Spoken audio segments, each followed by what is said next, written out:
from where I left, Serfine. You see, it is very wrong to try and even to attempt to imagine that the reason why young people are not registering is because of handshake and handshake. I think those are emotional sentiments, and in my view, they are neither here nor there.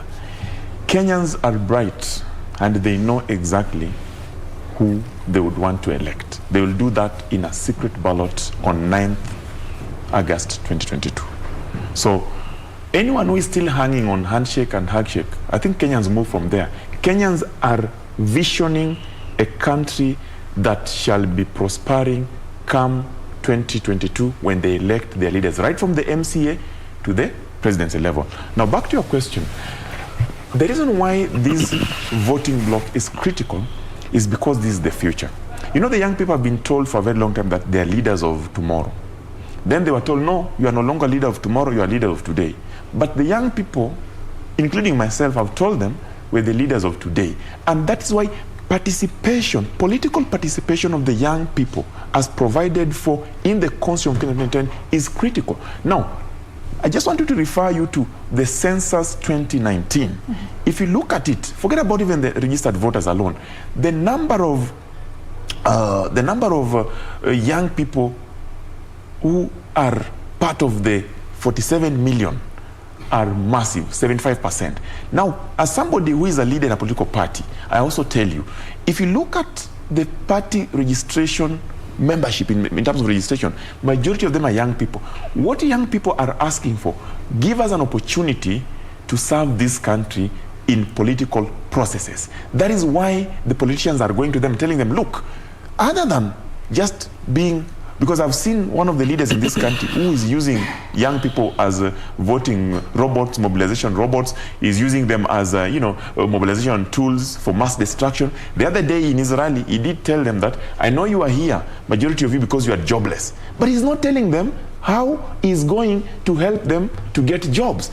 This is something that we must talk about openly today. And this is what we are saying as young people.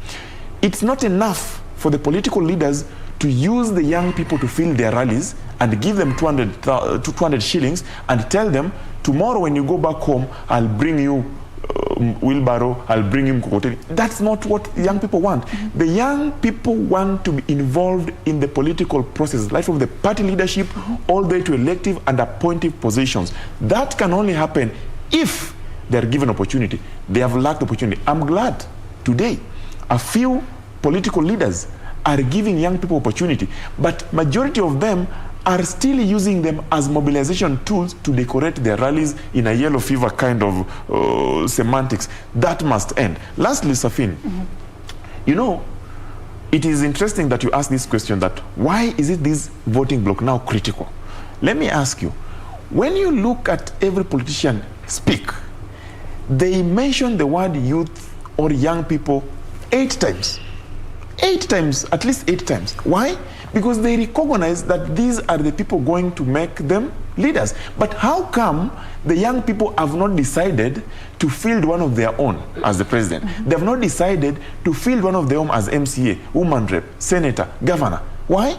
Because of this class. I was about to tell you, you can answer that, yes, because you're part and parcel. Exactly. So this is what I'm answering. The reason why that is happening is because there is a clique of politicians in this country that have decided that this election will be determined by the people that they mobilize, not to help, but to put them in position.